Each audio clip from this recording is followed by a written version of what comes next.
shift from focusing on what you are getting and focus only on what you are giving. Because happiness means to be a giver.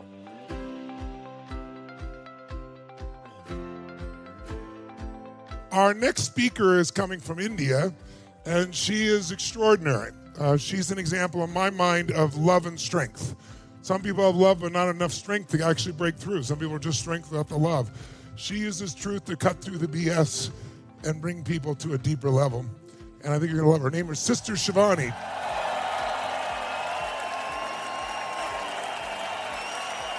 Sister Shivani, it's such a privilege to have you here. Namaste. Namaste. Namaskar. Namaste. Om Shanti and greetings of peace, love and happiness from India. First and foremost, I must thank each one of you for coming together just so that you can raise your internal vibration.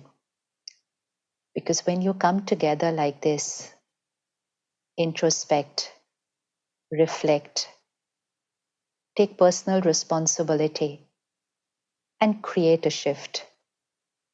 When you create a shift within, you're not creating a shift just within. You are creating a shift in the collective consciousness of the planet.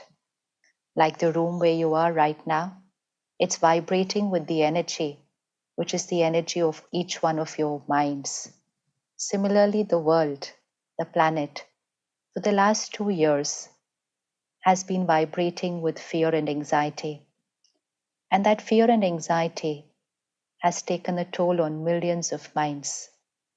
We all knew about the virus pandemic, but there was another pandemic going on for over 2 years, and that was fear and anxiety spreading very fast all over the planet. And now, when you come together like this to release not just fear of 2 years, but release fear, release guilt, release any uncomfortable emotion you've been holding on to, probably since childhood, sometimes from even before that. And when we release any uncomfortable emotion, we raise our vibration.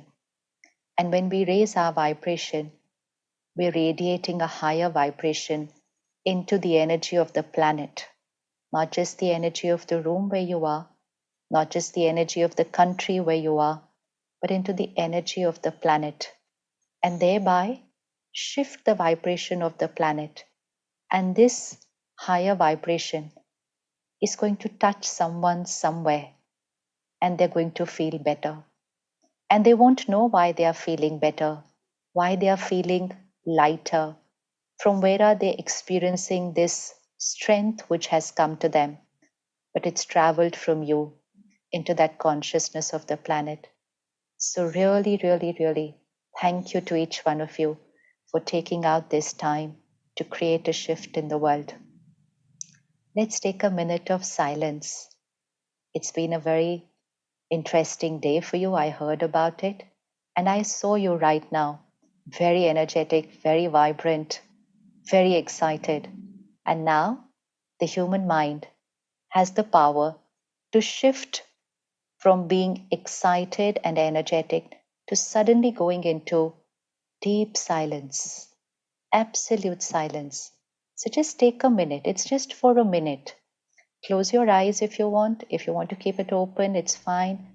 Just take this minute for yourself to shift your attention from everything that you see, to shift your attention to what cannot be seen, but what can be felt. And that is our feelings. Happiness is my nature. Happiness is who I am. Happiness and love is what I radiate to everyone.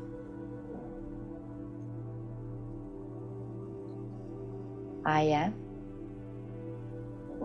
a happy being. I am a loveful soul, powerful and divine.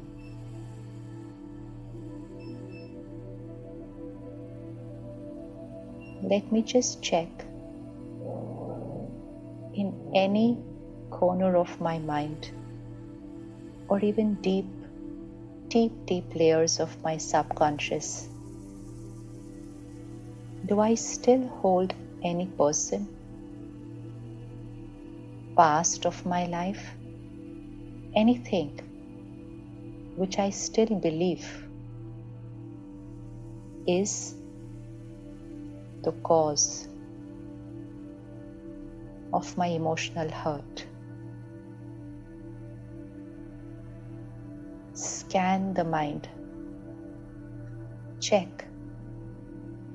It could be recent, it could be very old. It could be brushed aside, but it's still there deep. Is there anything I still believe is the cause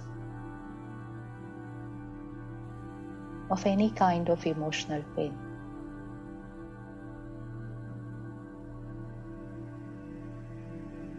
Something that happened, something that someone was responsible for.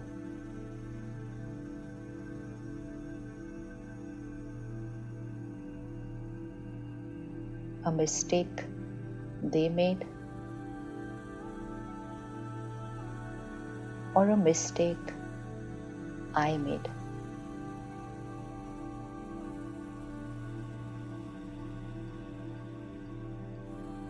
Do I still, in a very subtle way, still blame someone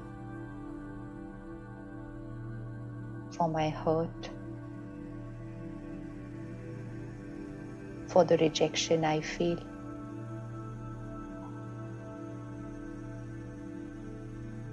or the insult I experienced?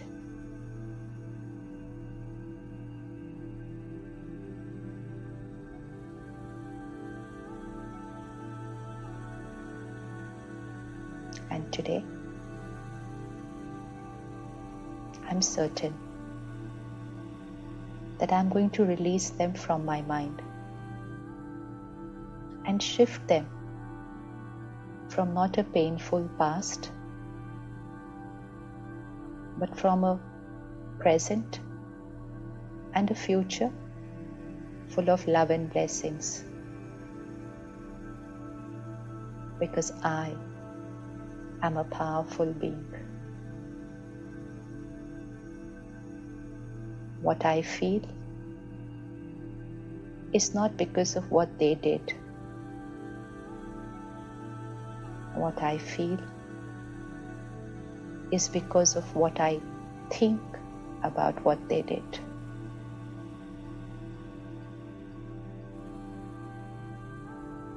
My feelings are not about them. It's about how I choose to think about them. And I choose forgiveness. I choose acceptance. I choose love. Because that is truly my nature. It's who I am. It's the vibration at which I live my life.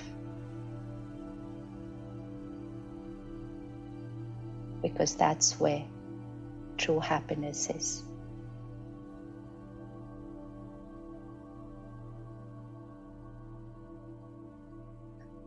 Thank you so much. And you can gently come back into the present, keeping the vibration the same. and just reflecting. The only one thing that we need to be happy always.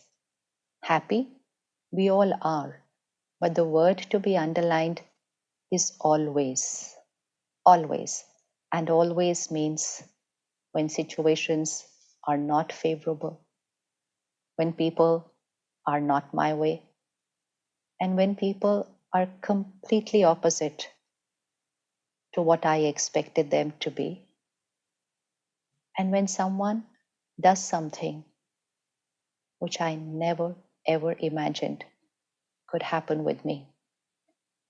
So, irrespective of what situations and people, the energy that they throw towards me, I only need to remember that their power is outside. Their power is outside. People have the power to say what they believe is right. People have the power to do what they believe is right. And we have the power to think what we believe is right. So the only one thing that we need to shift today is shift from a life of blame to a life of personal responsibility.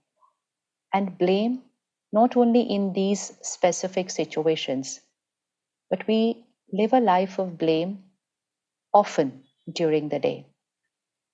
If someone had to ask us right now, who is the creator of your thoughts and feelings? It wouldn't even take a second, and we would say, obviously, it's me. I create my every thought, my feeling. Who's that I? That I is the energy, which we call light, power, consciousness, soul, spirit. Words are many. Important is the understanding. I am this energy, the creator of every thought, feeling, and emotion.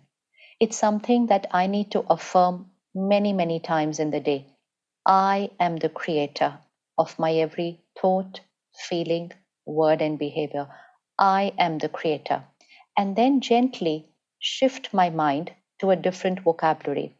So instead of saying, I'm stressed because of, I'm upset because of, I'm happy because of, I'm angry because of, I'm hurt because of, all the because of has to fall off because it's not because of anybody. I am what I am because I choose to be that way. Yes, the stimulus is there. Sometimes it's a very beautiful, pleasant stimulus, and sometimes the opposite. But I choose how to be in the face of that stimulus. It sounds very simple because it is very simple. And right now, we understand it, we accept it, we live it. But we need to live it in those situations during the day where our mind is speaking this old vocabulary. I'm feeling like this because of. I only need to change this line. Even saying something like, the first thing that I need when I wake up is my cup of coffee.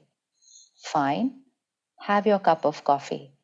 But change the vocabulary which says, I cannot live without my morning cup of coffee. That line makes me dependent on a cup of coffee.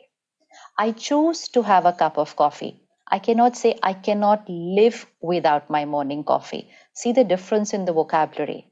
One makes me a master and the other makes me dependent on that cup of coffee. Then it's no more a cup of coffee after that. Then I will have something else for which I will say, I cannot live without this. I cannot do without this. Every time I'm using this vocabulary, I'm saying my mind is dependent on situations, people, objects, substances. And that is what makes me a victim. A victim where my happiness, my love, my peace, my power is not mine, it's dependent. Because I've said it so many times during the day, I'm dependent, I'm dependent. So just one shift today, just one shift is going to shift everything else. Just from today, very subtle. Even if you say it, stop it and say it again. I choose to do this, not I cannot live without this. I cannot do without this. No, I am a master. I am the master of my mind. I am the master of my sense organs, and I choose what to do. Once we start practicing this, it will become a natural way of living. It become a natural way of living. Then we take it to the next level. I create the stress that I'm experiencing right now. It's not work stress. It's not relationship stress. It's not travel stress. It is I create the stress. Work, relationship, travel, exams, these are pressures. So again, keeping the simple formula with you, stress is equal to pressure divided by resilience. We used to learn this in school. Stress is equal to pressure divided by resilience. Pressure is not in my control. Pressure could be a behavior, pressure could be the weather, pressure could be COVID, pressure could be the current situations in the world, pressure could even be the health of my body, because it's my body, again, outside to who I am. I am the being, this is my body. So, pressure, which means challenge in life, sometimes could be the health of my body. But we cannot say, because I'm not healthy, I'm not happy. No, it's not matter over mind, it is mind over matter. Body may be unwell, body may be experiencing a terminal illness, and I can be calm and happy because my mind is not dependent on my body. This is the truth. This is a reality. And we've seen everyone around us. Many of you must have met someone who's going through a chronic ailment and yet very light, vibrant, happy. And someone could just have a little cold, cough, fever, and they say, oh, I'm not well, what to do, horrible day, bitter experience. They can blame just a little cold for not being happy that day. People open the windows in the morning and say, the weather is so depressive. We can't say that. Then I'm saying I'm feeling low and gloomy because of the weather. This is very subtle, but it's become our vocabulary. And the more we speak that way, the more the mind becomes dependent. So, what is happiness? Happiness means being emotionally independent. Emotionally independent. Physical independence, social independence, financial independence, emotional independence. That is power. Emotional independence is power, which means I am emotionally independent, calm in a crisis, loveful when someone is in pain and not behaving the right way with me, respectful and radiating blessings when someone could be using abusive language because they are emotionally unwell right now. When someone is not in their right behavior, we need to remember they are not doing this to us. They're only showing us their state of mind at the moment. They're just showing us that they are emotionally in pain. And so their words, their behavior, their energy, it reflects their pain. Their pain could be just as words, and sometimes it could be more than that. Recently, a young sister, about 30, 35 years old, she came to learn meditation at this center. And she was sitting in the meditation room, and when she walked out, she just said, I've released something that I've held on to for almost 30 years. I said, what happened? And then she shared that she had gone through an experience when she was 5 years old. Her parents had left the house with her uncle. She was 5 years old that time, and she experienced abuse. And now she was about 35, and she said, you know what? 35 years I have hated people. I can't trust people. She chose not to get married, not to be in a relationship. And she said, I can't trust anybody. And she said, I don't even trust my parents actually. And she said, I've not had a very good relationship with them for 30 years. And she said, while I was sitting and contemplating what we have studied today, she said, I just realized that what I experienced 30 years back was somebody else's mistake, but all that they could do was to my body, which was horrible. But you know, what did I do for 30 years to myself? She said, I held on to hatred for 30 years. I held on to doubt and insecurity for 30 years. She said, what they did was bad, but I think what I did to myself was completely my choice. And today, she said, today I release.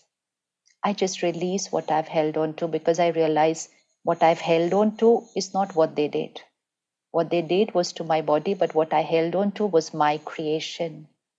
And I'm not going to live in hurt and pain anymore. That's all. It was just that 1 minute of a realization. And that doesn't mean what the other person did was right, not at all. But what it just means is what I was creating here was my choice. What they did was not in my control at that age. But what I did for 30 years was completely my choice. And I chose to create hatred. And she changed her vocabulary immediately. She said, I chose to create hatred. Before that, she was saying, people are horrible. See the shift in the vocabulary. I chose hatred. She said, I chose not to forgive. She said, I chose not to like my parents and blame them for what happened. And then, when she started this healing with herself, and healing was just an understanding, her relationships with her parents changed because she had released that emotional blockage which she had held to for so long.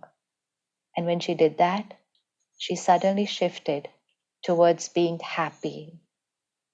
Earlier, she was doing everything the normal way, working. She's not innately happy because I cannot be happy when I've held on to something there in my subconscious. I just cannot be happy. So it's a very fundamental thing.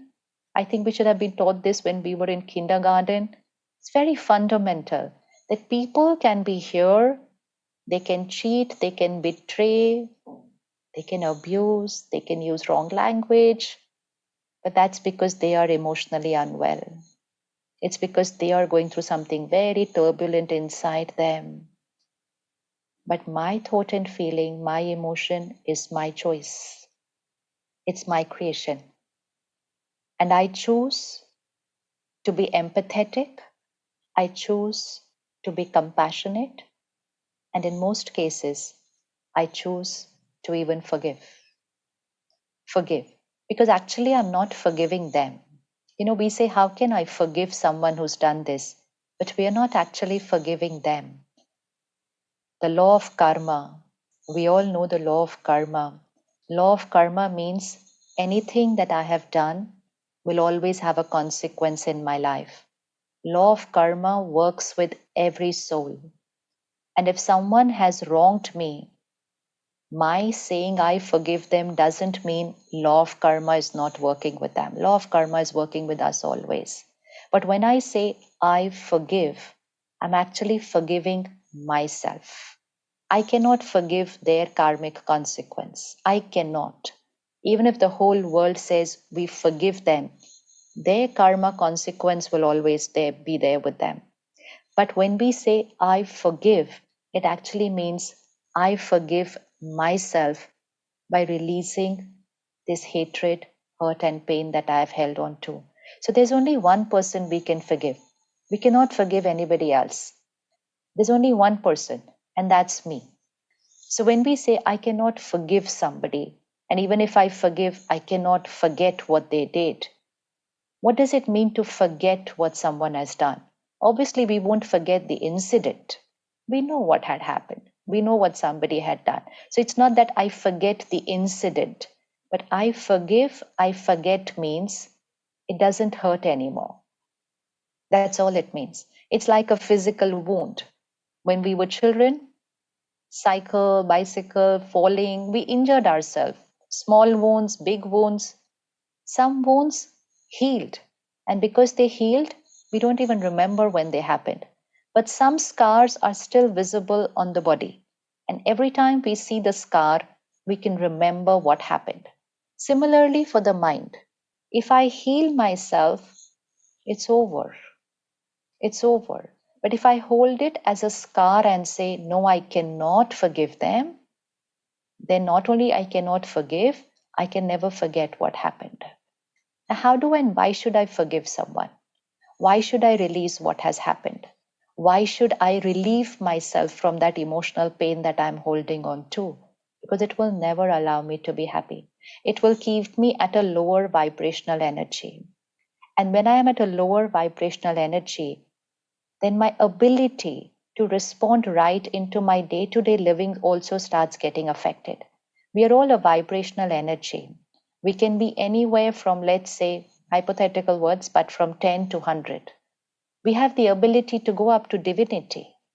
We have the ability to go up to purity. But we're choosing to live here only because they did what they did. Just because they made a mistake, I should choose for the rest of my life to live at a lower vibration? No, not at all. Not at all.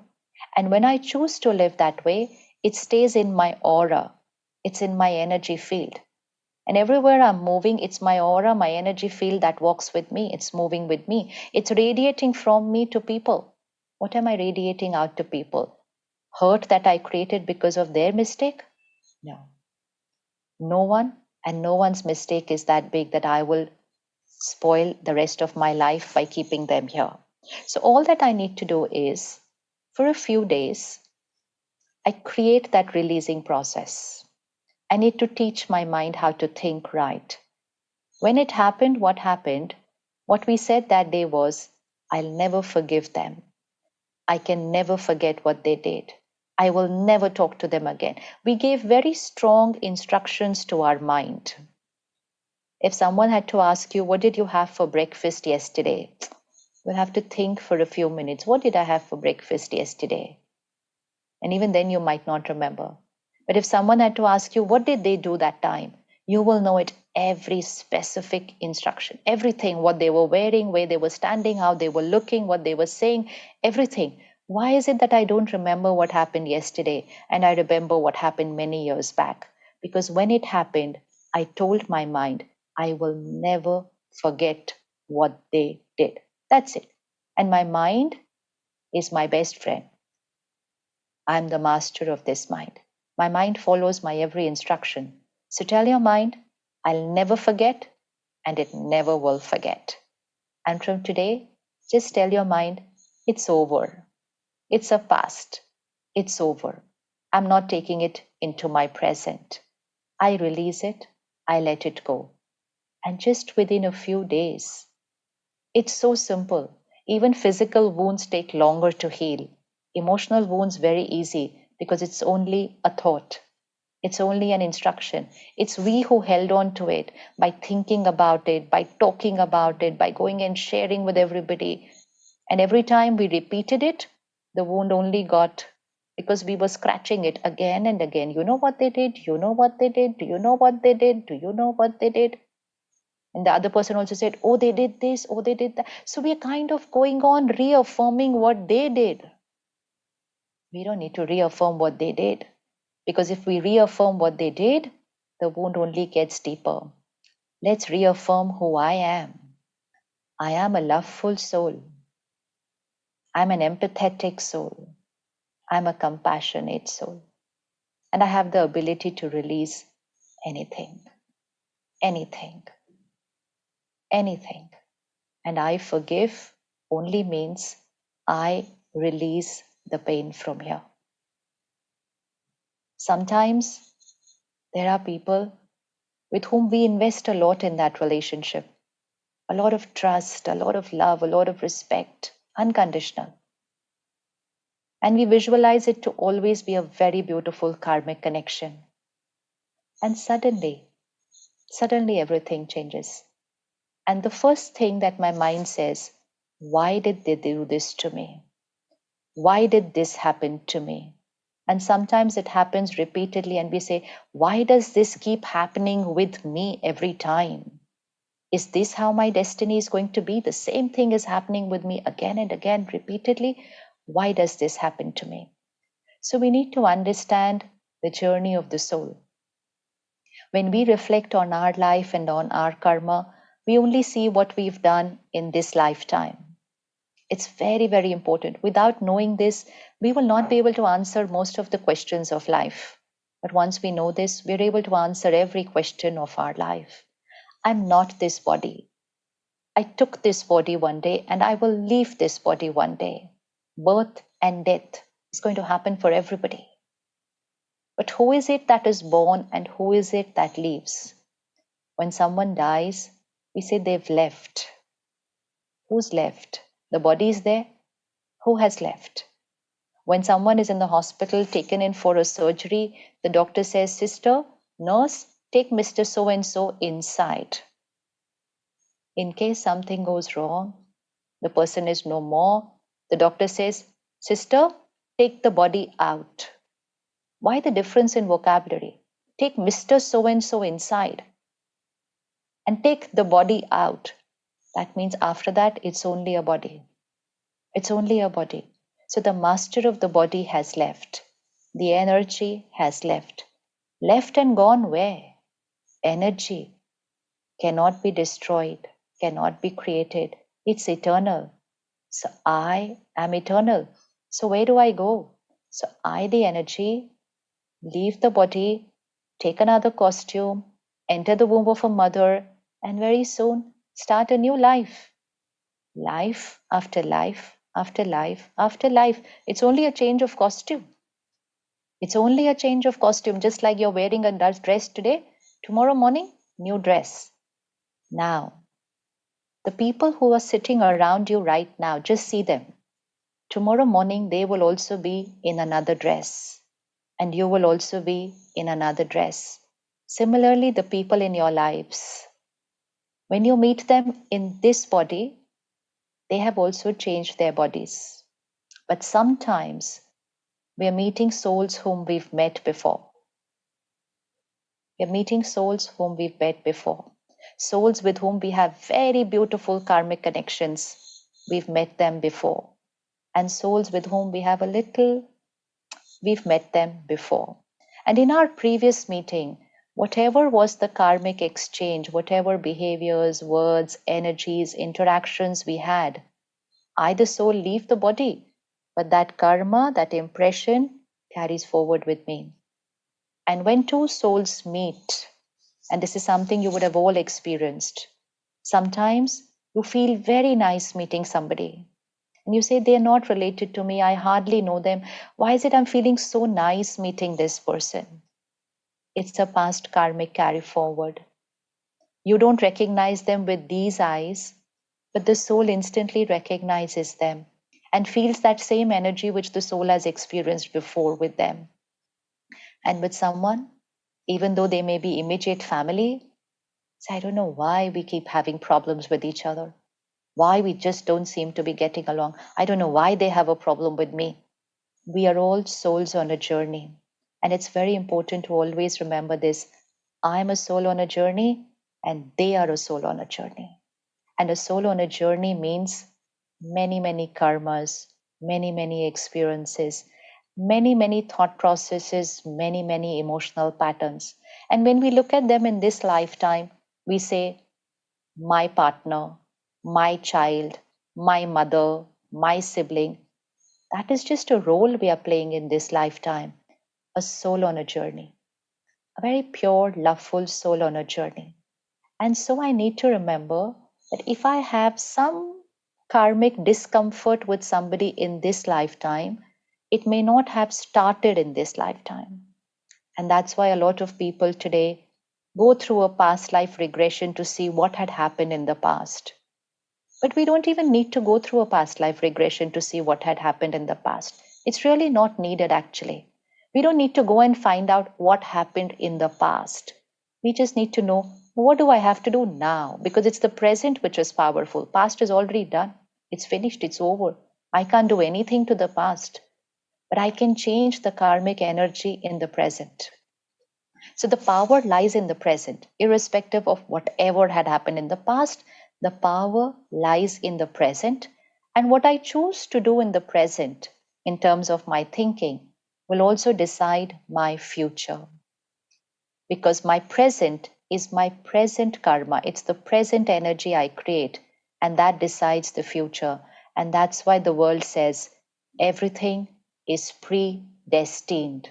No? Doesn't the world say everything is predestined? Which means my destiny is already decided, it's predestined. But predestined by who? Predestined by who? Predestined by me. When I created that karma, I already chose what will happen next with me.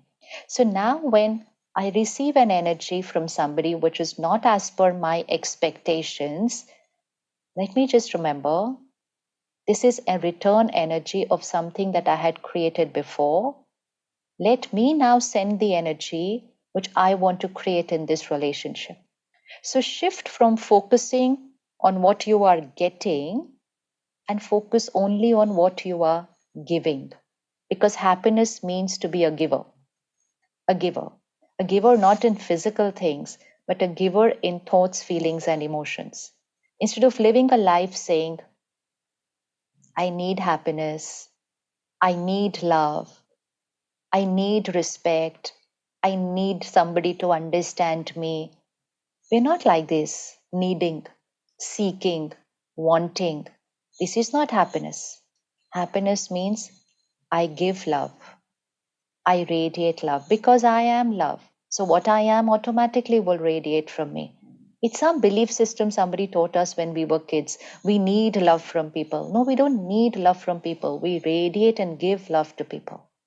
But then who's going to give me?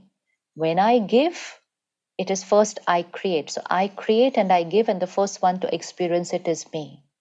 So it's very, very important that we are going to settle our past karmic accounts. Something that we created in the past creates a discomfort in the present, but to heal it in the present is very important. Otherwise, it remains as a discomfort in my present.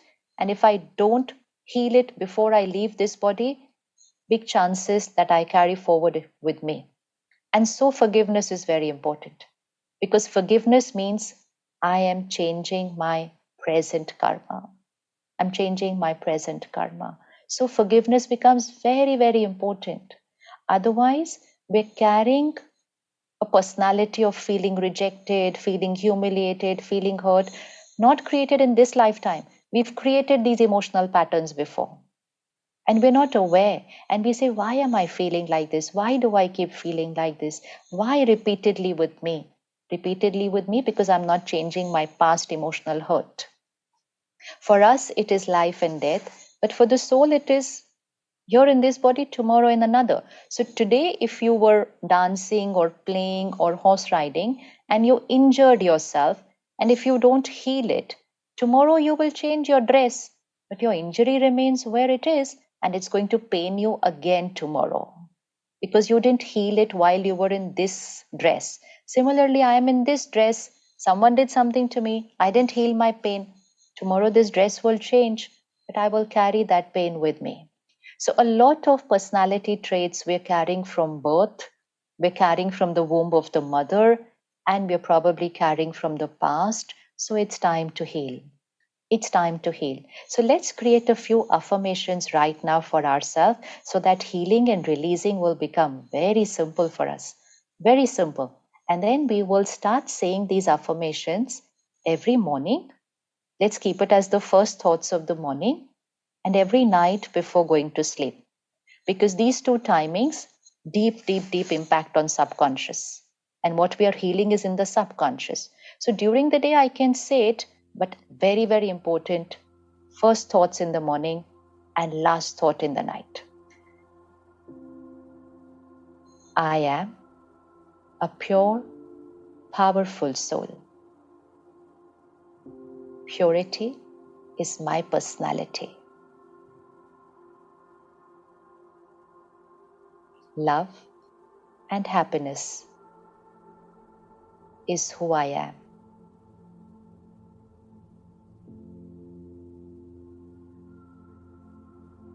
I create happy thoughts always.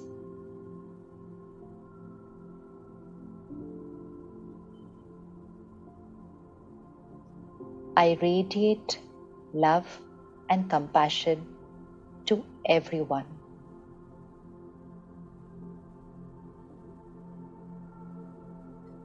Past is past. It's over.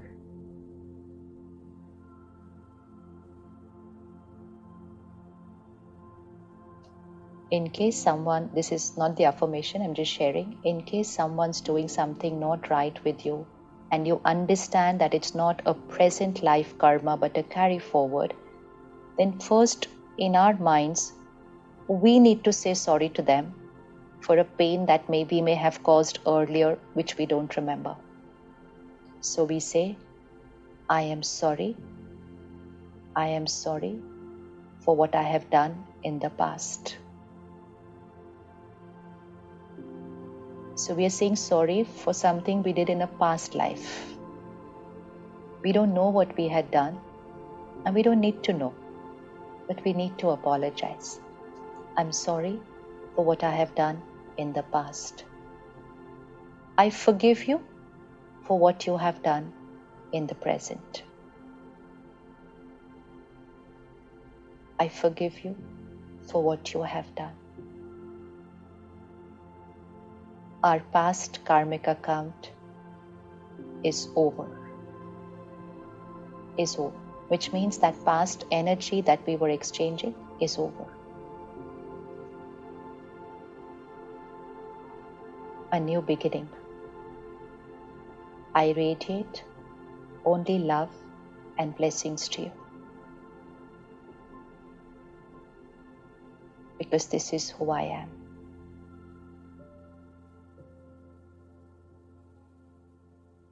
I am the master of my mind.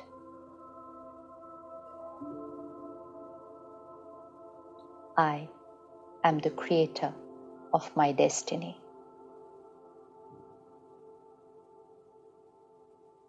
That's it.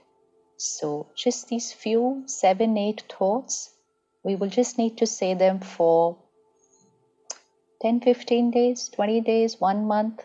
Depends on how old the wound is, how deep the wound is.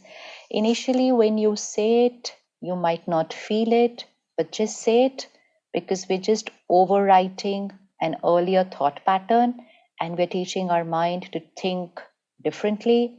And gently, within 4-5 days, a week, you will start feeling what you are saying.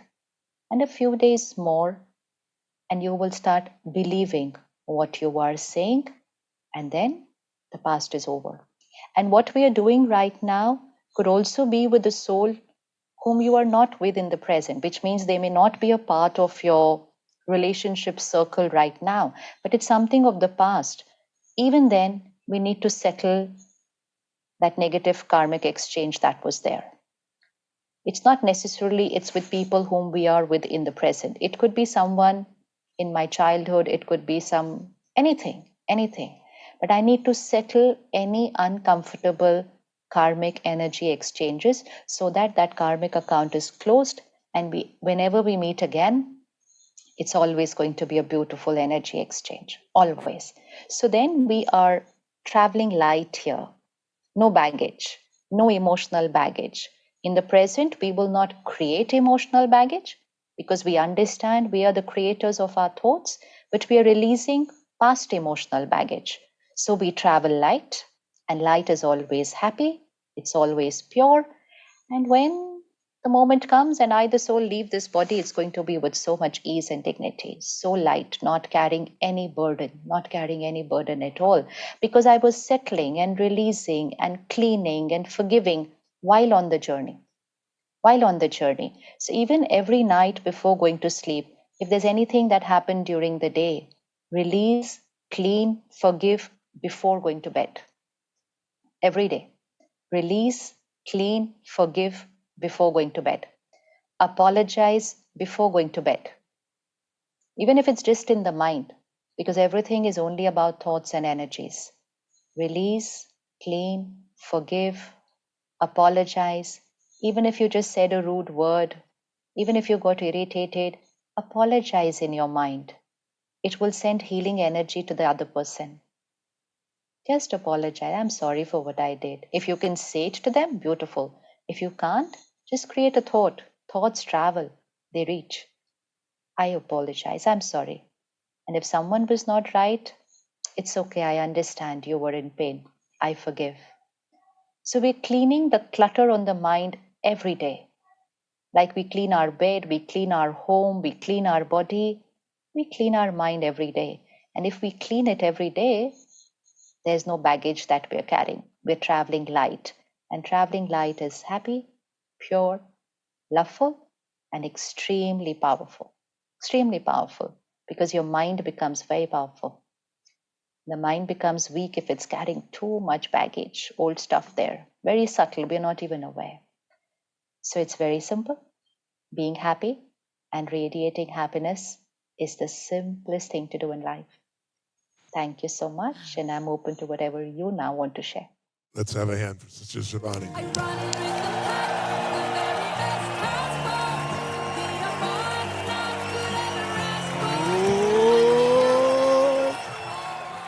Yes.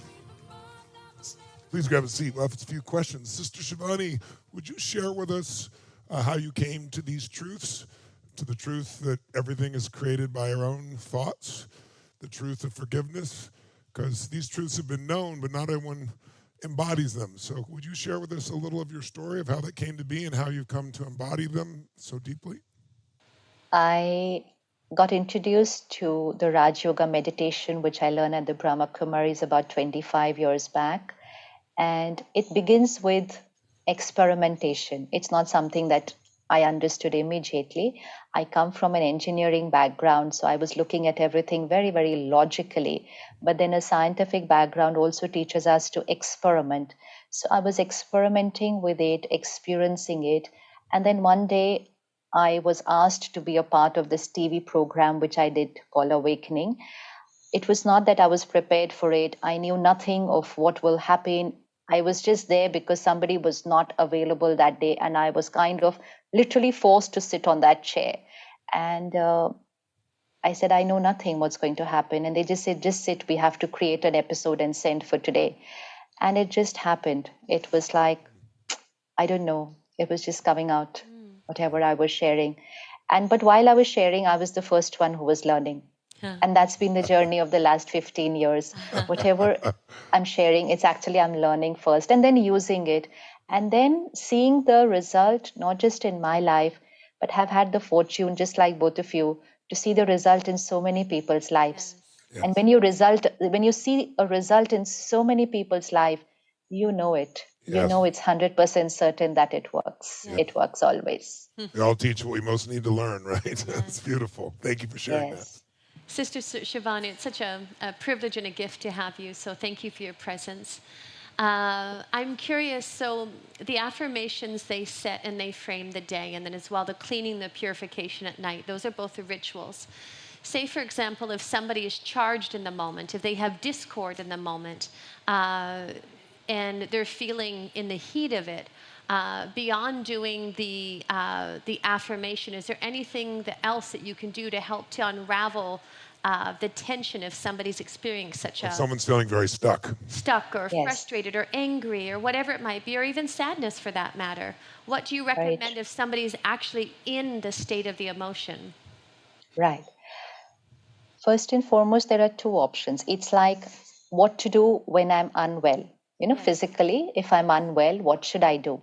But second important is also what should I do on a daily basis Yes. so that my immunity system is high and my chances of falling ill are minimal, right? Yes. So I would prefer the other one first. So like we all take care of the body for a good physical immunity system, and more or less we leading having healthy bodies, similarly for emotional immunity system. So I need to build up my emotional immunity system. So just few simple lifestyle habits. One is a very good sleep cycle.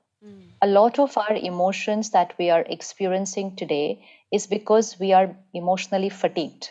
Yes. And that's because we don't give good rest to our mind. Like a tired body. If the body is tired, we sometimes get very irritable. So, like you've been doing this program, and I am understanding that the organizers must be having a late night and they know it's going to happen for 4 or 5 days. They're happy while doing it, but yet body will get tired. And sometimes we can get irritated because we are tired. And people will say, it's okay, she's tired, she'll be fine once she's rested. We know that on a physical level. But what do we do with a tired mind? When are we giving it rest? So, very important thing for good emotional immunity and health is deep sleep. A lot of us are sleep deprived today. Yes. We can doze off to sleep anytime on the flight, even early morning, because we are not experiencing deep sleep. We are sleeping long, but not deep. So it's not about how many hours, it's about the stage of my sleep. So our sleep also should be a meditative sleep. And for that, the highest energizing time for sleeping is between 10 p.m. to 2 a.m. Never miss out on these 4 hours of sleep. 10 p.m. to 2 a.m. is a high energizing time. And the best waking up time is 4 a.m. to 5 a.m. It's the highest vibrational time of the 24-hour cycle in terms of energy, the 4 a.m. to 5 a.m. time. Now, if when I came here 25 years back, that's the first change that I created in myself, sleeping early and automatically waking up early. Doesn't have to do, I don't have to do much on the waking up part. Just have to sleep early, have an early dinner, finish your 2.5 hours of digestion before you go to sleep, so that your body doesn't have to go through digestion during sleep.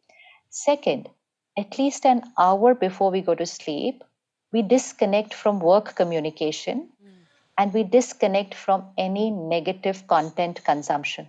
Yes. So, not a single negative word should go on my mind. Actually, take care even during the day, because we're consuming so much of content now, and that's a big cause of our emotional health. It's a cause of our overthinking. It's a cause of our reacting. It's a cause of feeling fearful, sad, upset very easily. It's because we're consuming a lot of that kind of content. So, what we watch, read, listen is who we become. Yes. Content is equal to personality, is equal to destiny. So, content is someone's business and they're doing well with their business, but we are changing our destinies just because we're consuming that. So, restrict content consumption, and definitely any content which has fear, hurt, ridicule, criticism, lust, anger, aggression. It is not entertainment. Yes. It is not entertainment. It is toxic for the mind and for the body both. Now, just before going to sleep, 15 minutes consuming pure content, which means that's where spirituality works very well, because it's content which has words of purity, acceptance, compassion, forgiveness. So, consuming it just before going to sleep, which means it goes into your subconscious during your sleep. So, those 15 minutes before the sleep are very important. Take that high nutritional, emotional diet just before going to sleep. Then, immediately after waking up, because again, the subconscious is active that time.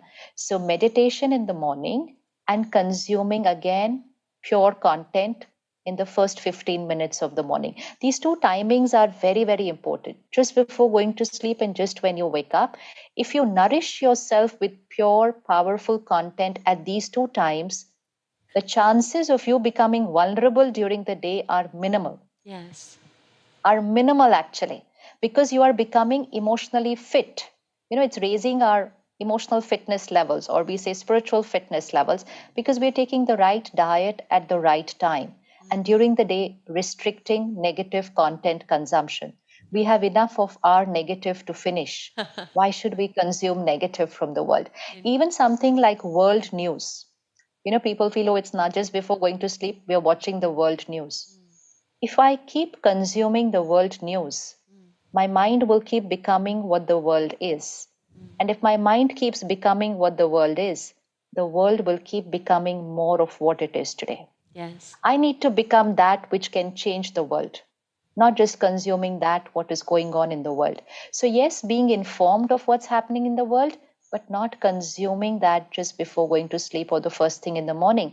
And that is the highest TRP time of news channels, late night and early morning. Yeah. So, it's only about the timing of what we're doing. So, emotional diet, exercise for the mind is self reflection, meditation. Anyone does these two things, they're going to be emotionally very fit, another very beautiful thing that we do is we take a pause of 1 minute every hour.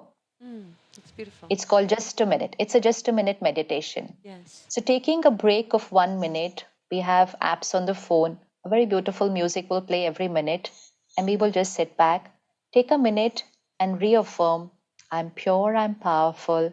I let go of what happened in the last hour. I'm available and accepting in the next hour. So my mind again gets recoded every hour.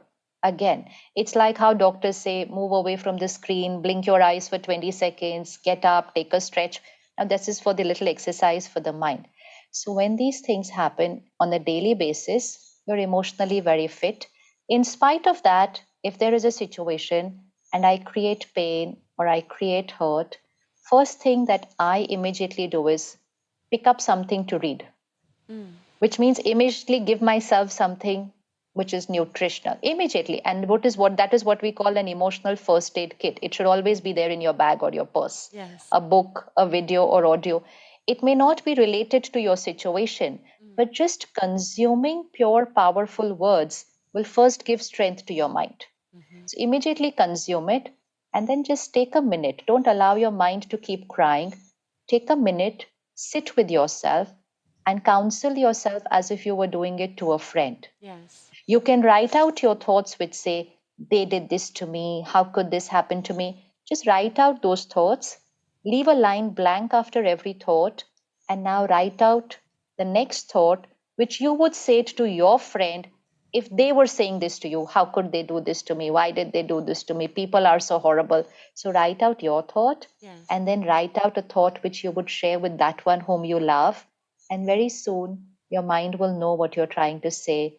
And the mind will say, okay, I'm fine. I released and I'm now okay.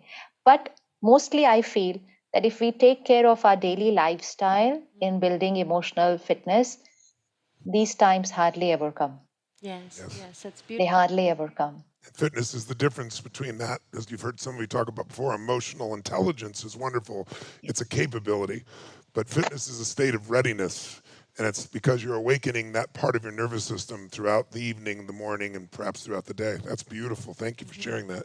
Yes. You had one more question before we go to the group? Yes, Sister Shivani, I'm curious of the mindset and practice. A lot of times people feel that if they lose somebody, that it's a grief, that is so difficult to overcome. Is there a practice for an individual if they've currently had somebody that they have lost that connects them in oneness with their beloved?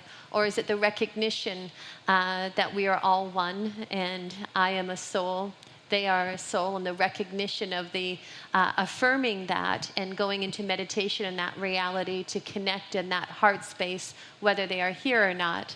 I'm just curious if you could shed light on that. Yes. Especially that of loss of a child, since that has Yes. been one Yes. people have had the most difficulty. Absolutely. Absolutely.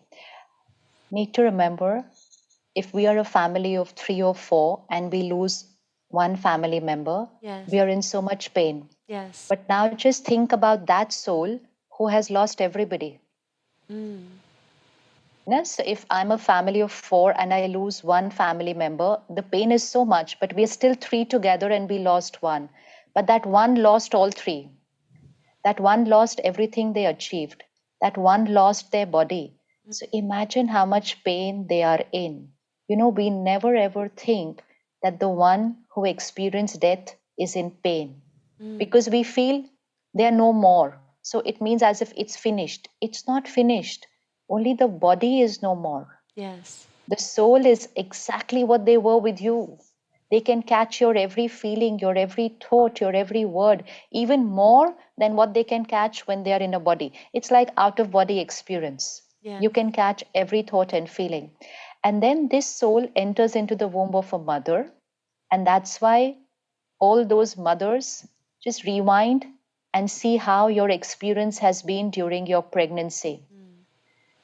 And if you've had 2 children, you would have noticed that 2 times the experience would have been different.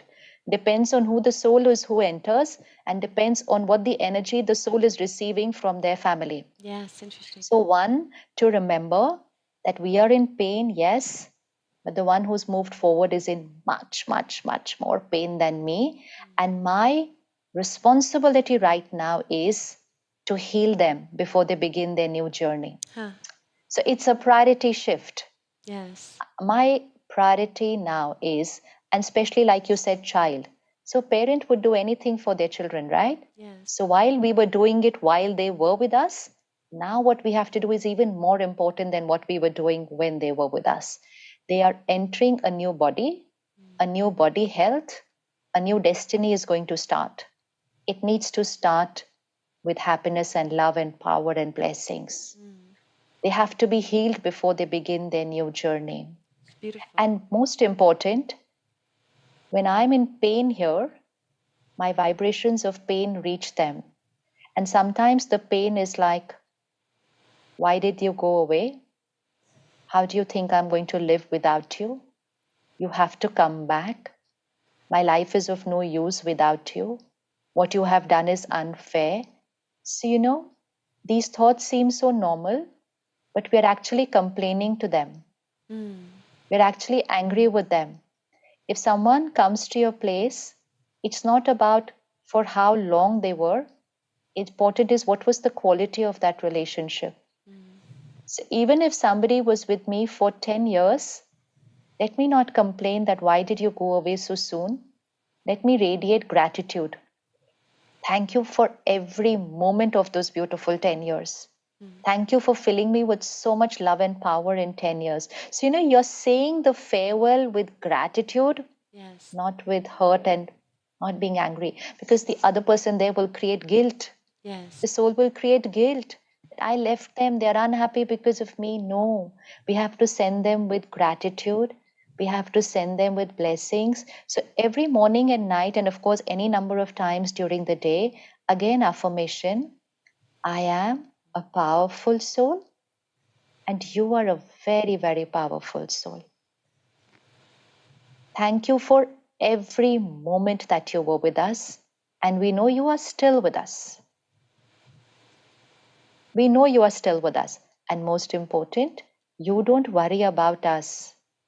We are absolutely fine. We will take care of each other. Don't worry about us. Your new journey, perfect healthy body, happy loveful mind, and beautiful relationships are your destiny. You are always with us, and we are always with you. We will always remember you with love, and only love and blessings.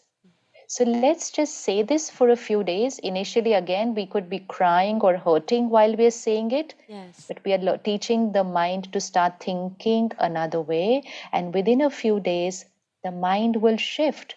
We will always miss them, but miss them with love, not with pain. So just remember that when you're crying, when you're hurting, it's not just you who are in pain, it's they who are receiving the pain. Do I want to send them that? No, I don't want to. Yes, absolutely. Beautiful. Thank you. It's really Thank you. lovely. Some questions from the room?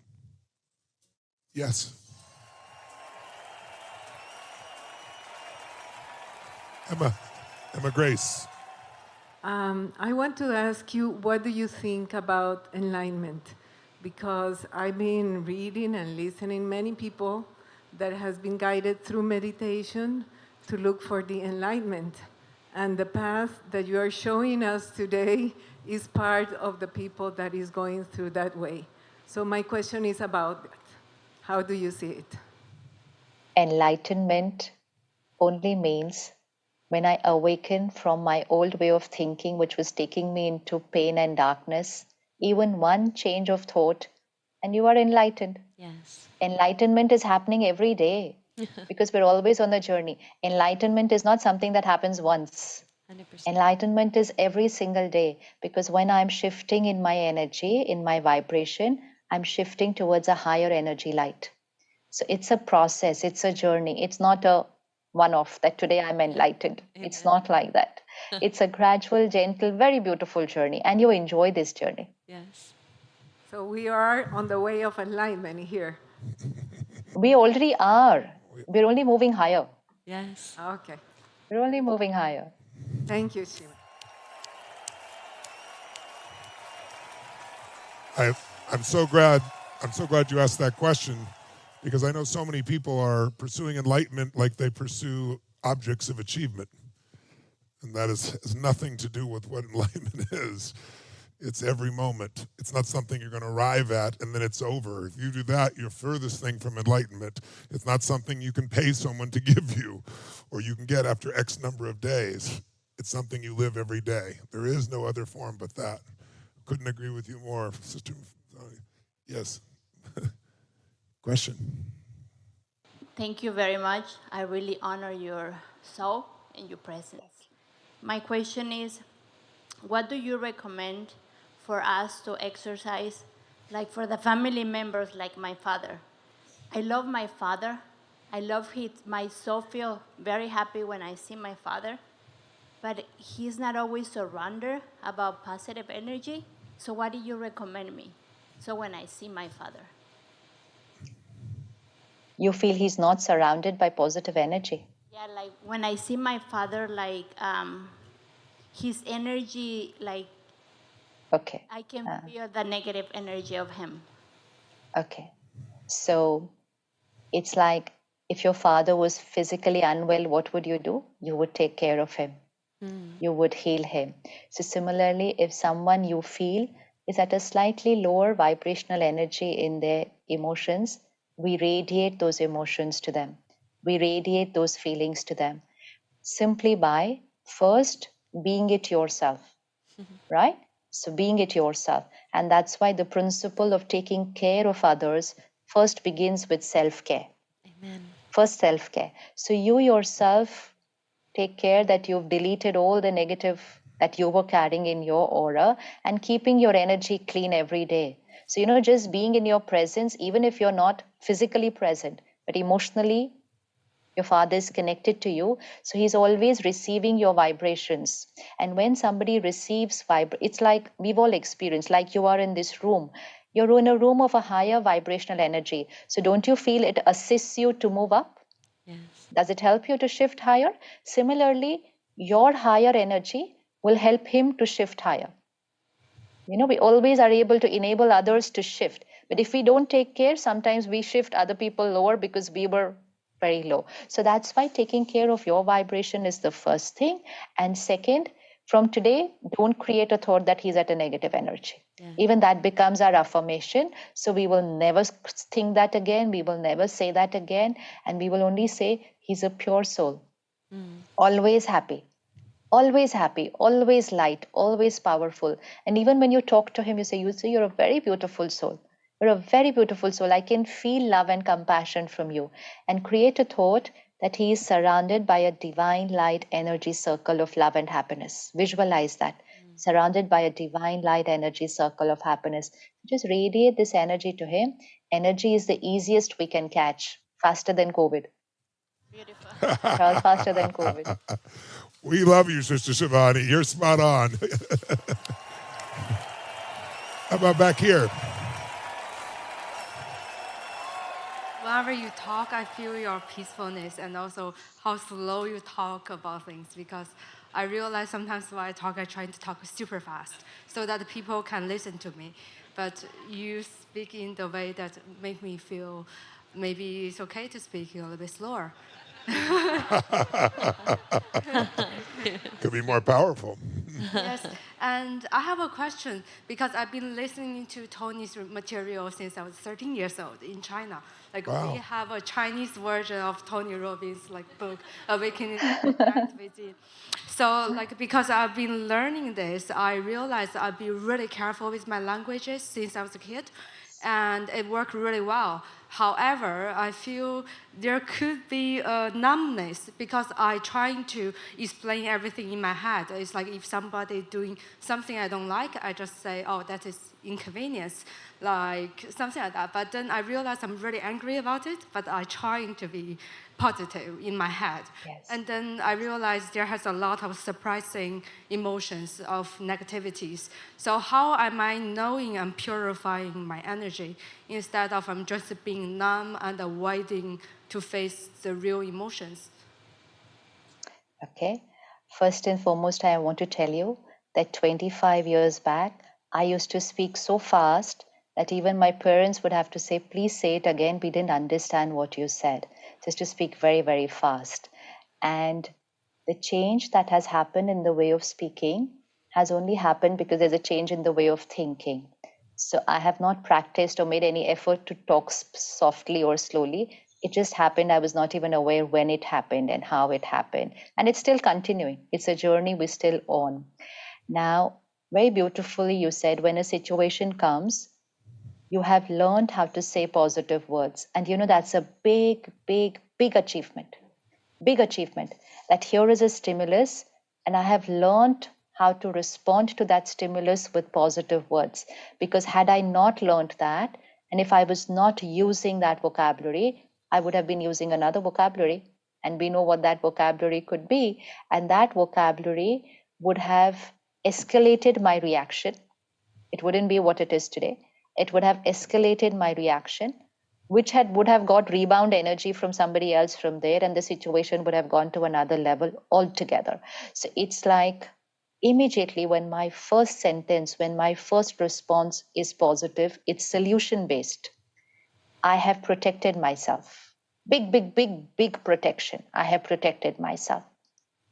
Second part, what we can do is whenever you're sitting with yourself early morning, sit with yourself and just sit in silence and just see what are the thoughts that come to you.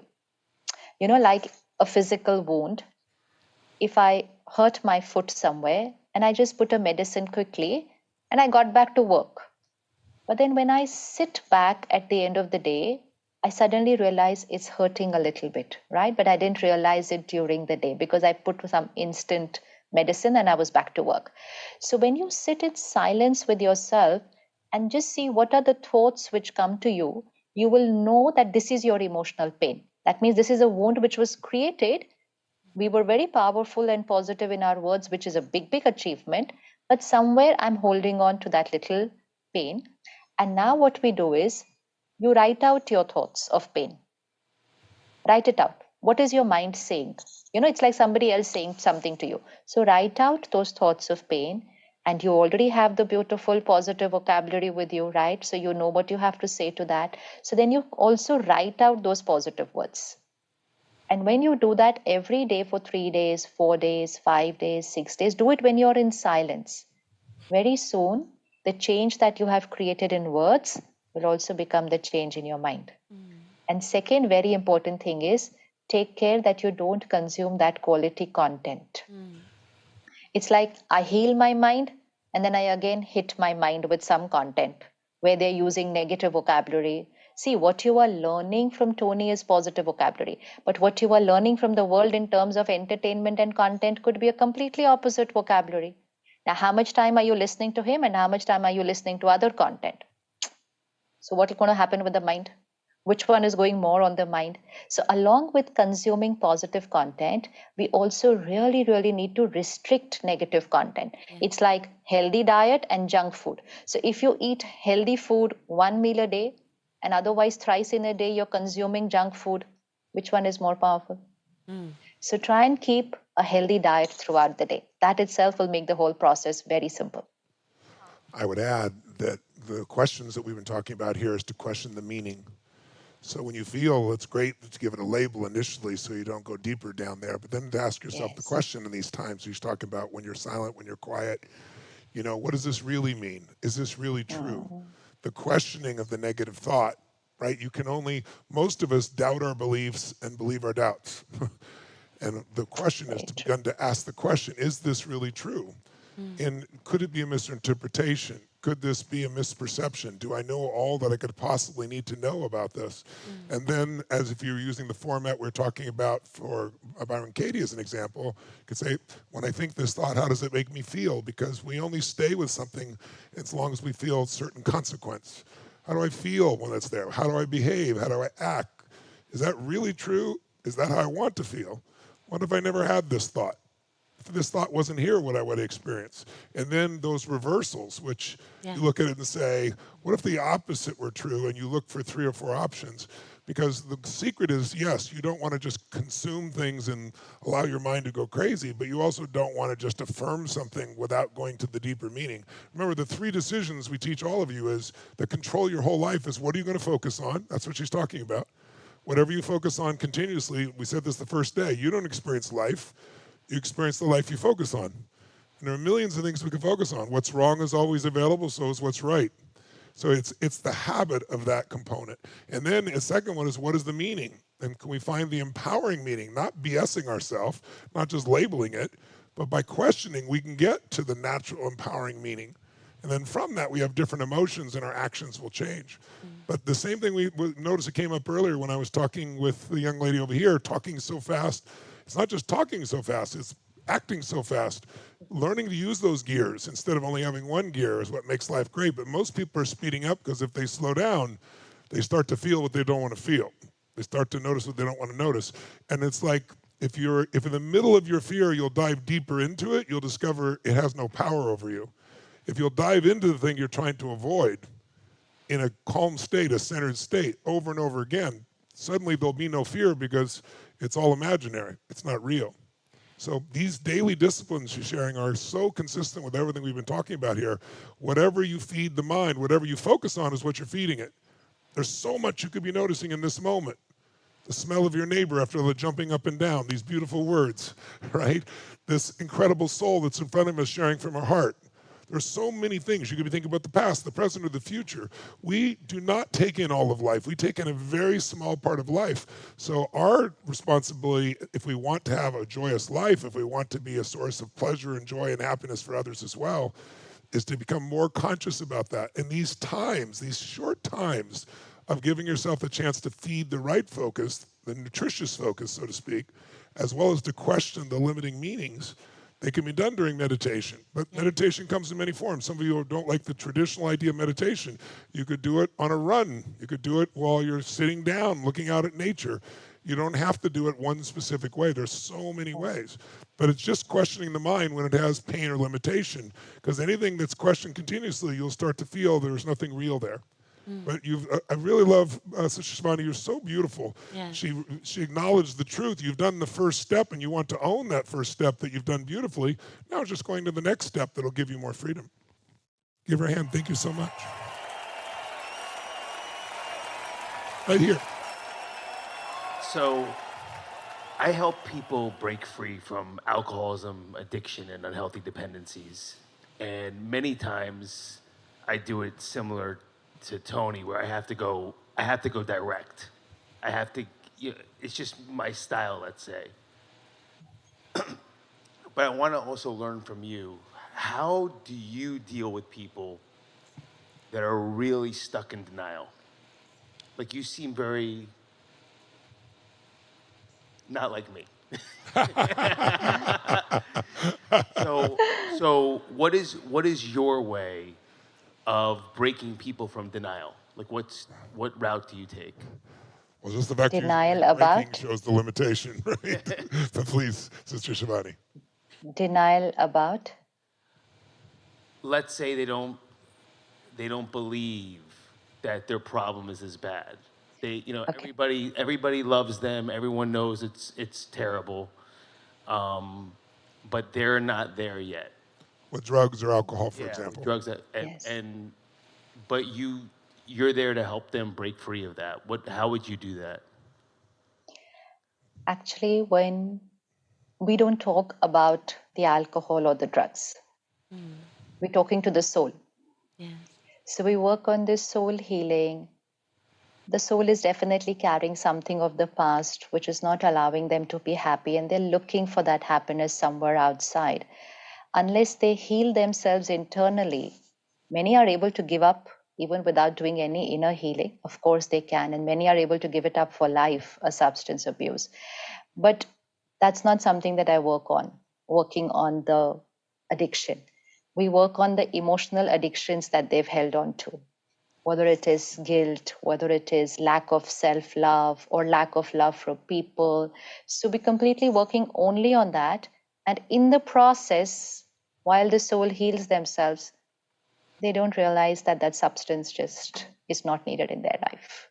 So not working directly on substance addiction or anything, but just working on the healing of the soul, which they have to do themselves, because we can't heal people. We can only share with them what we're learning about healing the self, and they will use that to heal themselves. And depending on what internal vacuum they have created, they just have to fill that space, and the need for something from outside will just automatically fall away. It's a result that happens of the emotional healing. Can I say something? I think. And would that be building that emotional immunity as well, as you've described? Same Yes, exact yes, patterns, yes, developing those new yes, patterns until they begin to take over? yes. Because if I am not experiencing something, then I'm looking for it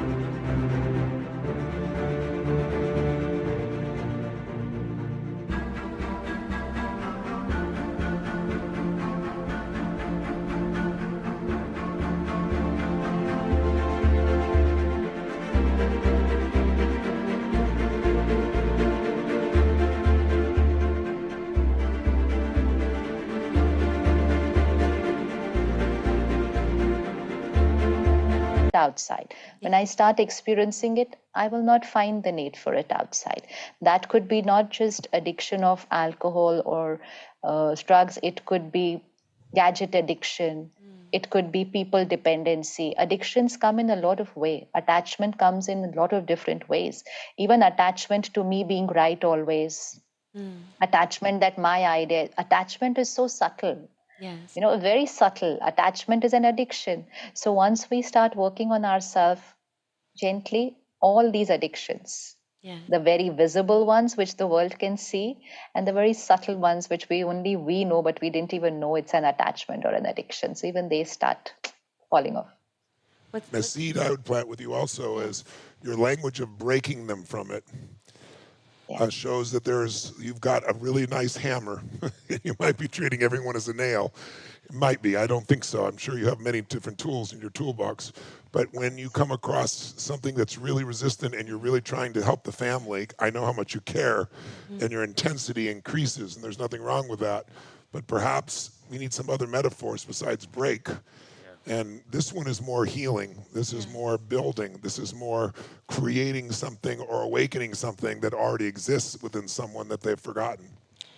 And is something else to consider, Adam, the practice of recognizing their soul. If you think about it, they have an identity that they are an addict.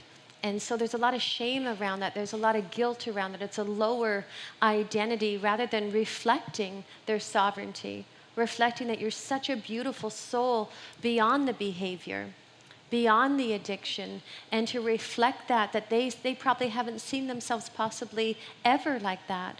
And the fact that through your eyes that you recognize the purity of their being, the beauty of their being, beyond the behavior, and hold the space from that clarity of love, I think is just such a gorgeous practice, Sister Shivani, and you're reflecting the truth of their being.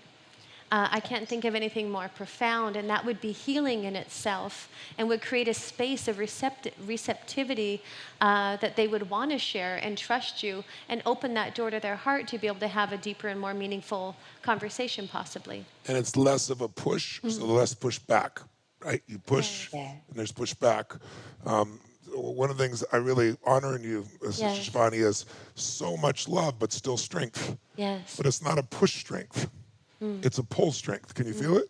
Yes. She's pulling you towards where Clarity. it is because she owns it within herself. She's not pushing it on you so that you have to accept it or not. That's not where she's coming from. That's part of the power of her message. It comes from her heart, from her soul. And you have that, Adam. But sometimes when we feel like we're not getting to the level we want to help and we think it's life and death, sometimes more push happens. And I've certainly made that mistake plenty of times myself. But the toolbox of your heart and soul is much larger than just breaking them. And I think that might be a helpful thing to remember. And then just think of the example she just gave for the other lady here about her father. That's the exact same model, right? Yeah. Just Thank you. remember you're talking to a pure, beautiful soul. Yes. Yes. You know, we go beyond labels of even relationship roles, positions. We're living in a world where it's a role to role connection, it's a position to position connection, it's an achievement to achievement connection, or it's a relationship connection. But those are all labels that we have acquired in this lifetime. Yes. Connect to the soul. Yes. So, you know, just all the labels fall off. But that is if we are living in that consciousness ourselves, not living in a consciousness of what we've achieved. That is there to use, that is there to work and live with. But who am I? And then connecting to who they are becomes very easy, actually. You don't have to do it. Just have to do it for the self. So what you see in yourself is only what you will see in others. If you see yourself as a gender, your attention will go on the gender of the other person. If you see yourself as a nationality or a religion, that's what you will see in the others. If you see yourself as a qualification and a position, that's what you will pay attention to. But if you remember that you are a pure, beautiful soul, then that's what you will see the other person. And they'll receive that vibration from you. Yes. Yes, Jack. Namaskaram, Sister Shivani. Namaskar. This is my third spiritual trip with Tony and Sage, and I've learned a lot. I've learned a lot from the speakers that have come to these events, and I've gone to a lot of their events and read their books. Recently, a lot.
The universe is speaking to me about death, and I think you mentioned death as well. And Sadhguru just wrote a book about death that's sitting in my nightstand. When I get back, I'm going to read. And yesterday we had a gentleman speaking, Mo, about how the death of his son changed his life and put him on a mission. And one thing he said that kind of stuck out to me was, his son's dream and mission in life was to impact people. And it was kind of that mission that he's continuing. And he accepted that his son's passing was, him going into the spirit, the divinity, and being in touch with everybody. And, coming from a Christian background, we're always taught, different things, and there's a little bit of conflicting values there that, like my grandmother passed a year ago, and for me, seeing her soul go through that journey, for me, it was a very beautiful process, but for my mother, she grieved for months, and she couldn't let go. It was a very difficult process, and, and again, I spoke to her soul, instead of telling her, you're doing right, you're doing wrong. And she eventually released that identity and connection with her mother. But I heard you also mention that death is a difficult process, that the person that's passing is struggling. And, I wanted you, maybe if you can address that point. Can I mention The one experience of death would depend on how we've lived our life. So if my life is a lot of attachments, then just leaving this attachment, it's like if you're wearing a very tight dress, a costume which is like clinging onto your body, then taking off is going to take a little time. But if you're wearing something which is very loose, You can just pull it off like that, right? So it all depends on how attached I am to everything and how much burden that I am carrying. If you are living a life where you are with everybody, but emotionally detached. Detached doesn't mean indifferent. Detached just means that your mind is not dependent on people and situations. Then you're living a life where you will be able to leave the body with a lot of ease, with a lot of ease. But if I'm very entangled and attached, then of course I don't want to leave the people who I'm leaving. So I am creating pain while leaving. And it's not just my pain, it's also the pain that I'm receiving from the people who I'm leaving. So that's why the soul, when they leave in that state, they are in a little pain. That's why we were all taught to pray for them. Why are we say pray for them? Why do we say rest in peace? Because we know that they may not have left very peacefully. We want them to be in peace. That's why we pray for them. But art of dying is actually art of living, and art of living is actually art of dying. So if I live my life in a way where all my karmic accounts I settle every moment, not carrying clutter and baggage, then we're ready to leave any minute. It's like people who travel often, they have their bags packed. You give them a call and they will leave. And people who are not ready, they'll say, no, wait, I need time to pack. So often we don't get time to pack before leaving the body. So it's good to keep all things sorted. And so then when you leave with gratitude and blessings, not with any pain or bitterness carrying with you. So the ease of leaving. And also for us, we also need to learn or be able to do it, the ease of letting other people leave. You know, if someone is in a state where the body is not going to heal, the doctor has also said that they cannot do anything. But sometimes we see people that the soul doesn't leave. They don't leave. They're not able to leave. So if you talk to the soul, even in cases where it's a coma, where you feel that the person cannot listen to you, but actually the soul can listen to everything that you're thinking and saying. And you gently hold their hand, talk to them, radiate a lot of love, and say, don't worry about the people behind. We'll take care of your children. We'll take care of your people. A very beautiful costume is waiting for you. Just send them like you have to send somebody out of the house. You say, go, go, go, you have to go to work. And the person says, no, I want to stay with you. I say, no, no, no, you have to go to college, you have to go to work. Similarly, you have to gently send them away that, no, you have to go to your new destiny. So it also becomes easy to allow people to leave their costume. I've experienced this myself and two different people in my lifetime, both of which were in a coma for weeks and died within minutes of my having those conversations twice. Absolutely. It just takes a few minutes for them to leave after that. It's really miraculous. I want to mention one thing, if I may, because there are many different faiths in this room. And I heard you say that it creates a conflict in values. I would question and consider, is it a conflict in values of Christianity or a conflict in beliefs and rules? Because the values of Christianity, the values of most religions, have a base in something called love or service or connectedness. It's the rules that men have made. It's the belief structures that we've been taught that come in conflict. It's important to make the distinction between values and beliefs. I don't think, I could be wrong, I don't think you have a conflict in values. I think you might just have a conflict in what the mind believes. Something just to consider. Thank you. Thank you. One or two more. Thank you, Sage. Tony. Yes. Sister, thank you very much. Just a question about, you mentioned the young sister who had 30 years of hate in her heart, in her mind. And, you know, I have 3 daughters. You know, I love them, and my wife. And it just, I wanted to know your thoughts on how they're going to go through troubles in their lives, as we all do, as we all are. How valuable and how would you recommend using some form of pre-framing so that when they do have these issues, that they're already prepared and have that emotional strength and vitality to get through it, and they don't have to, you know, wait 30 years? Or how would you introduce it to a, maybe not a 6-year-old, but maybe, I don't know, when would you introduce these ideas? Thank you. First and foremost, we need to remember as a parent, our thoughts and vibrations, which means our ideas are already radiating to them. The time that the soul starts absorbing your ideas and your beliefs of life are when they enter the womb of the mother. And that's why today, when there is healing, a lot of people are regressed to the womb. And they say, what was the parent going through when the soul was in the womb of the mother? So if a parent means both, it's not necessarily just the mother, but it's both.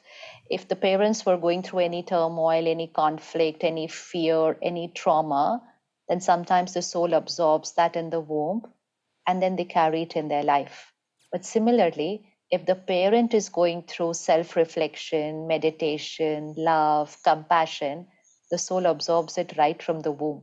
So there is no age of when we are going to teach children. It's about what we are learning, what we are holding, what is our belief. Belief meaning understanding, not just a belief, understanding how I live in my consciousness and what's the aura that I carry. It's radiating to every soul around you. And children catch it faster, which means as I grow older and more information keeps getting coded on my mind, in which we say the ego gets developing, my ability to absorb and catch reduces. But a child absorbs very fast, very fast. So it's actually the easiest time when they're 5, 6 years old. It's the easiest time for them to learn, but learn not by talking about it repeatedly, but learn by living it. Yeah. And of course, your vocabulary, your way of talking to them starts becoming their way of thinking. Starts becoming their way of thinking. We need to learn and therefore be able to share that we are not just the body and everything that we do. We are the energy in this body. That is I, and the rest, everything is mine. This I and mine is very important because everything is mine. I believe it's I. So if somebody did something to my body, I don't say they did something to my body. I say they did something to me. Nobody can do anything to me. The power there only lies with me. It's the room here. That's the only place no one else can enter. So never they say they did this to me, or they can't do anything to me. No one can do anything to me. So that I and mine difference is very important. And then, first and foremost, don't think that they will definitely go through all these challenges and these issues. No. Every soul comes with a different destiny, different karma, different vibrations. Don't already start thinking that they will go through this. That is also an affirmation. That's also a vibration. Yes. Don't send it. It's like me saying my child will meet with an accident in this life. No. Why? Why will we ever think like that? But we think like that because we feel many people are going through it. Doesn't matter. Every soul's journey is different. So we will not create a thought that they will go through these challenges. That's also not an energy. So we are empowered. We empower them as they go through those little things while they're 5 years old, 6 years old. From there, we start the principles of cleaning the mind, forgiving, apologizing, letting go, self-respect. Self-respect should not be dependent on public approval, is what we can teach them when they are in kindergarten. And especially for a generation which is growing up on social media handles right from the time when they are kids, it's a very deep conditioning that if people approve of me, then I'm good. And if people don't, then I need to change to become what they want me to be. Yes. So self-esteem should not be dependent on public approval. I should know for myself what is comfortable, what is right for me, what makes me at ease. And so as young girls, they don't need to change and become what somebody else wants them to be. Yes, they take advice, they see if it works for them, yes. But only just so that I get more likes on my social media handles, we start changing. Simply start changing from the way we dress up, the way we eat, the way we speak, the way we behave. We start becoming like what the world wants us to be, just to get more approval. So self-respect is what we develop, and it can start from any age. But more important is just about who you are as parents. Children will just absorb it. My mother started meditation And she used to tell me to do it. And the more she told me, I said, like, no, I'm not interested in all this. I don't need it. My life is perfect. There's nothing wrong in my life. And then she stopped saying it. And this I'm saying when I was 25 years old, not even 5 years old. And then she stopped saying it, but she was living it. Yeah. And the vibration was in the house. And one day I just got up and I said, I also want to learn what you're doing. I still don't know why I said it actually. It was in the air. It's in the air. That's why I say vibrations travels faster than COVID. You just catch it and you don't even know when you caught it. There was nothing wrong, nothing had happened. I just got up one day and said, I also want to learn what you're doing. That's it. So just live it and it vibrates and radiates and they catch it. And everything Sister Shivani has been sharing with you has been an example of priming, right? You're priming the mind with these affirmations. You're priming the mind by also what you're deciding not to consume, when you're not trying to consume it. I mean, think of everything she shared with you. It's been a form of priming. Priming the mind, the body, the heart, the soul to be at its best. Yes. And that starts with you. Your energy will have that impact. And how incredibly profound for our children, once again, to reflect that they are a beautiful soul, that they are a pure Yes. soul, reflecting their sovereignty back to them. So then they go into school, and if there's maybe a child that's a bully, once again, is the recognition and awareness that they claim who they are in this world, and that they're not here to please the external world. We're here to serve the external world. And we get to raise, not only but also raise a generation that are aware of the fact that we're here to be a blessing to life. There's nothing more profound. The fact that your soul stood up and asked that question for your children it moves me. So thank you, Sister Shivani, for offering your light. Thank you for all that you've shared with us. We worked so hard to find you. We chased you through many different locations. So we're so grateful we caught you and so grateful we got to share with you, and we hope to meet you in person sometime in the near future. And next time you plan to come to India, please come to India, Bharat. It's a very beautiful country and I know you love that country. Yes, we do. Yes, and Mount Abu is a very beautiful place of vibrations of meditation. So look forward to having each one of you over there. Look forward to it. Namaste. Thank you very much.